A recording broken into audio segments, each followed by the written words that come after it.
Do you know who Constance Marquebec is? Because honestly, her life is legendary and connects to so many things that happen in Britain and the UK at the same time. She was born during Queen Victoria's reign. Victoria was preceded by King William IV and followed by King Edward VII. So, picture late 19th century Britain, the most powerful empire in the world. A constitutional monarchy with two houses of parliament, the House of Commons and the House of Lords. The House of Commons were 600 men called members of parliament, and they represent England, Scotland, Wales, and Ireland. England had many more representatives by its greater political power and wealth. The House of Commons were several hundred noblemen with life tenures. The politics were dominated by two different parties, the Liberal one and the Conservative Party. Britain was really wealthy because of its industrialization, in spite of the fact that 3/4 of its population was working class. But don't you think, because they were this vast majority, they had a say in society?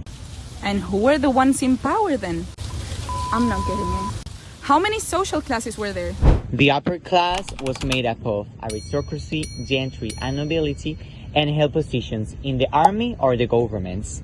Although the rapid industrialization of the 19th century reduced their economical dominance, they remained influential.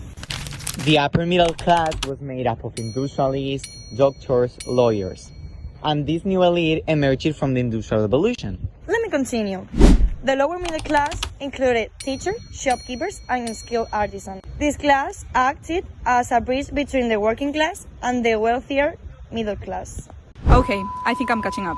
So, the working class we mentioned before was made up of factory workers, miners, servants, right? They lived in overcrowded industrial cities. They became organized and politically conscious, and their growing influence led to the creation of the Labour Party. But what about Constance? Was she part of the working class? Of course not. Constance was part of a wealthy family, but she wasn't just any aristocratic kid. She grew up in Lissadell Estate in Ireland, and her dad was a philanthropist landowner. She hoped to study art, but she had to face her parents' opposition, who refused to fund her studies. Fun fact, Constance was presented to Queen Victoria in 1887 at Buckingham Palace. When she arrived to Lisdale, she took up the cause of women's suffrage, presiding over a meeting of Sligo Women's Suffrage Society in 1896. Meanwhile, Britain is still expanding globally. Think about India and Africa being explored, money and goods flowing through the empire, but mainly benefiting the rich, while the working class was becoming even poorer. That's how trade unions were born. What were trade unions about?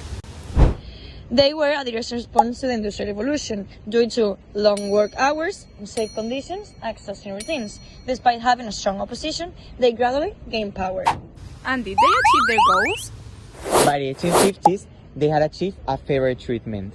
Additionally, unions played an important social role in defending ill workers. The trade unions marked a turning point in labor relations. And do you know who supported that?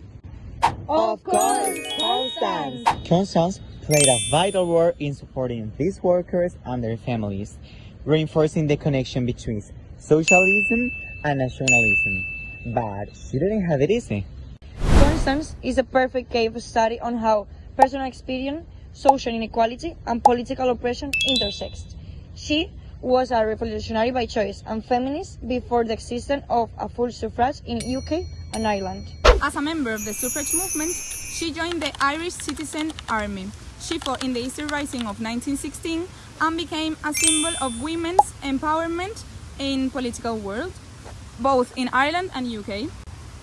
And what did she do after that? She was an icon of women empowerment, but honey, That's next video's business.